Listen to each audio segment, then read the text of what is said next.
Hello friends, அனைவருக்கும் வணக்கம். அடுத்த ஆண்டு, அதாவது 2026ஆம் ஆண்டு யூபிஎஸ்சி சிவில் சர்வீசஸ் எக்ஸாம் எழுத போகிற அனைத்து மாணவ மாணவிகளுக்கும் எனது மனமார்ந்த வாழ்த்துக்கள், பாராட்டுக்கள். ஓகே ஃப்ரெண்ட்ஸ், இப்போ இந்த எக்ஸாமுக்கு படிக்கிறதுக்கான டைம் ஷெட்யூல் எப்படி அப்படிங்கிறத இப்போ நாம் பார்ப்போம். எனக்கு தெரிஞ்ச வரைக்கும் ஒரு சின்ன ஐடியா தரேன். இதில் ஏதாவது சின்ன சின்ன மாற்றங்கள் இருந்தால் உங்கள் அபிப்பிராயத்துக்கு உட்பட்டு நீங்கள் இதில் சின்ன சின்ன மாற்றங்கள் செய்துங்க. ஏன்னா ஒருத்தருக்கு ஒரு சப்ஜெக்டில் வீக்காக இருப்பாங்க, ஒரு சப்ஜெக்டில் ஸ்ட்ராங்காக இருப்பாங்க. அதே போல் ஒவ்வொருத்தரும் அது மாறுபடும். எல்லாரும் எல்லா சப்ஜெக்ட்லையும் வீக்காக இருப்பாங்கன்னு சொல்ல முடியாது. அதே போல் எல்லாரும் எல்லா சப்ஜெக்ட்லையும் ஸ்ட்ராங்காக இருப்பாங்கன்னு சொல்ல முடியாது. ஸோ ஒவ்வொரு சப்ஜெக்ட்லையும் உங்களுக்கு இருக்கக்கூடிய அந்த சப்ஜெக்ட் நாலேஜை பொறுத்து நீங்கள் அதில் சின்ன சின்ன மாற்றங்கள் செய்துங்க. அப்போ தான் உங்களுக்கு அது படிக்க கன்வீனியண்ட்டாக இருக்கும். ஓகே, டைம் ஷெட்யூல் பார்ப்போம். நாளைக்கு தேதி உங்களுக்கு செப்டம்பர் 15, 2025. நாளைக்கு சேர்த்து இந்த 2026 சிவில் சர்வீஸ் ப்ரிலிமினரி எக்ஸாமுக்கு உங்கள் கையில் இருக்கிற டைம் 250 நாட்கள்.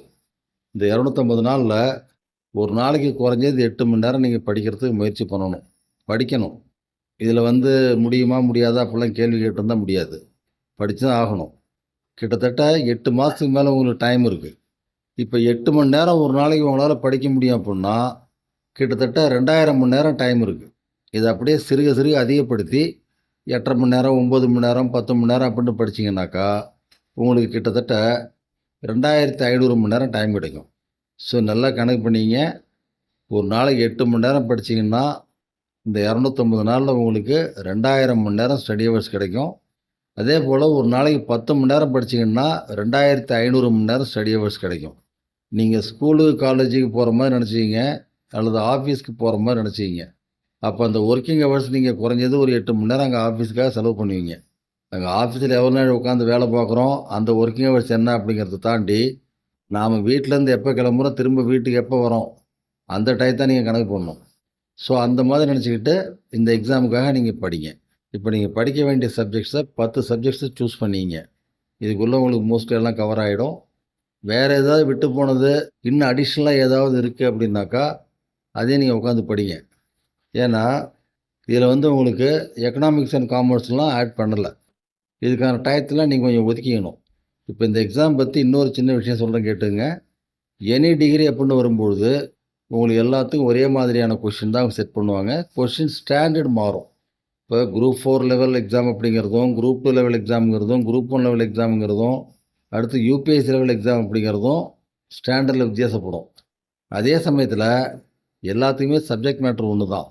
அடுத்தது 10வது வரைக்கும் தான் நீங்கள் எல்லாம் காமனாக படிக்கிறீங்க. 10வது வரைக்கும் யாரும் எந்த ஸ்டூடெண்ட்டும் அவங்க சாய்ஸுக்கு சப்ஜெக்டை சூஸ் பண்ண முடியாது. ஆனால் 11வதுக்கு போகிறப்ப ஒரு ஸ்டூடெண்ட்டு அவங்க சாய்ஸுக்கு ஏற்ற மாதிரி சப்ஜெக்டை சூஸ் பண்ணிப்பாங்க. இப்போ கணக்கில் ஒரு கேள்வி கேட்குறாங்கன்னா அந்த கேள்வி 10ஆம் கிளாஸ் ஸ்டாண்டர்டுக்குள்ளே தான் இருக்கணும். அதை 11th ஸ்டாண்டர்டில் அல்லது 12th ஸ்டாண்டர்டில் அந்த கொஷின் கேட்டாங்கன்னா 11th 12th கணக்கு படிக்காதவங்க அதை எப்படி எழுத முடியும்? ஸோ அவங்கள பொறுத்த வரைக்கும் அது அவுட் ஆஃப் சிலபஸ்ன்னு ஆகிடும். இப்போ அதே போல் ஹிஸ்ட்ரியில் ஒரு கொஷின் கேட்குறாங்க, 12th ஸ்டாண்டர்டில் கேட்டுடுறாங்க, அல்லது டிகிரி லெவலில் கேட்டுடுறாங்க அப்படின்னா 10th அப்புறம் ஹிஸ்ட்ரி படிக்காத ஸ்டூடெண்ட்ஸு அதை எப்படி எழுதுவாங்க? அவங்களுக்கு அந்த கொஷின் அவுட் ஆஃப் சிலபஸ்ன்னு ஆகிடும்.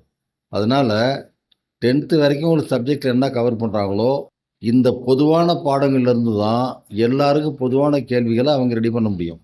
அப்படி தான் ரெடி பண்ணுவாங்க. அதே சமயத்தில் டிகிரி வரைக்கும் படித்தவங்களுக்கு சோஷியல் ரெஸ்பான்சிபிலிட்டிஸ் அப்படின்னு கொஞ்சம் கண்டிப்பாக இருக்கணும். ஏன்னா சாதாரணமாக படிப்பறிவு இல்லாத படிக்காதவங்களுடைய சமுதாய பொறுப்பு என்ன, சமுதாய அக்கறை என்ன, நம்ம தேசிய அளவில் உலக அளவில் நடக்கக்கூடிய நிகழ்வுகள் என்ன, பொருளாதாரத்தில் நாம் என்னென்ன விஷயங்களை சந்திக்கிறோம், இதெல்லாம் உங்களுக்கு டே டு டே லைஃப்பில் நியூஸ் பேப்பர்ஸ்லேயும் மற்ற மீடியாவிலையும் வரும். So try to go through every authorised medium to know these types of information.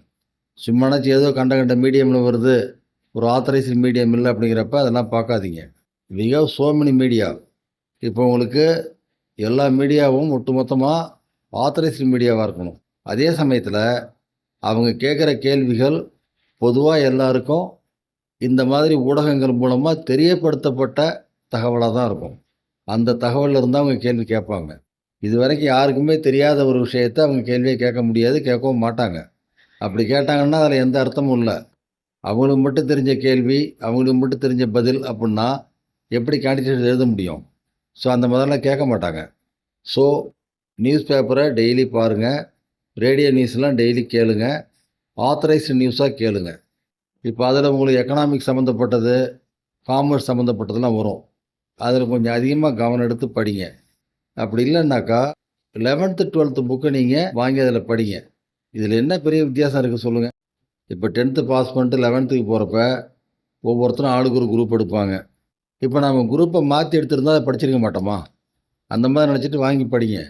So 10th இந்த சப்ஜெக்ட்லாம் இல்லை அப்படிங்கிறதுனால தான் அந்த சப்ஜெக்ட்ஸ் தான் நாங்கள் இதில் சேர்க்கல. பட் அந்த சப்ஜெக்ட்ஸில் இருந்தும் எங்களால் முடிஞ்ச வரைக்கும் நாங்கள் உங்களுக்கு கொஷின்ஸ் கொஞ்சம் கொடுப்போம். ஓகே, இப்போ ஒவ்வொரு சப்ஜெக்ட்ஸுக்கும் தோராயமாக எவ்வளோ நேரம் ஒதுக்கி படிக்கலாம் அப்படிங்கிறத நாங்கள் டிஸ்ப்ளே பண்ணிருக்கோம். இந்த சார்ட்டில் பாருங்கள் தெரியும். அதன்படி நீங்கள் படிச்சிங்கனாக்கா நிச்சயமாக இந்த நேரம் போதும். எப்படி படிக்கிறது, எந்தளவு கவனமாக இருக்கணும் அப்படிங்கிறதெல்லாம் இதுக்கு முன்னாடி வீடியோவில் சொல்லியிருக்கோம். ஸோ தயவு செஞ்சு இதை கொஞ்சம் ஃபாலோ பண்ணி பாருங்கள். இதில் ஏதாவது சின்ன சின்ன மாற்றங்கள் இருந்தால் அது உங்களுடைய தேவைக்கு ஏற்ற மாதிரி நீங்கள் மாற்றங்கள் செய்து படிங்க. ஓகே ஃப்ரெண்ட்ஸ், அடுத்தடுத்த வீடியோவில் சப்ஜெக்ட் மேட்டர்ஸை பார்ப்போம். ஓகே ஃப்ரெண்ட்ஸ், மீண்டும் எனது அன்பான வாழ்த்துக்கள், பாராட்டுக்கள். ஓகே ஃப்ரெண்ட்ஸ், கவனித்தமைக்கு மிக்க நன்றி. அனைவருக்கும் வணக்கம். உங்கள் கருத்துக்களை கமெண்ட் மூலம் சொல்லுங்கள். உங்கள் விருப்பத்தை லைக் மூலம் சொல்லுங்கள். மற்றவர்களின் நன்மைக்காக ஷேர் செய்யுங்கள். எங்களை ஊக்கப்படுத்த சப்ஸ்கிரைப் செய்யுங்கள். அனைவருக்கும் நன்றி.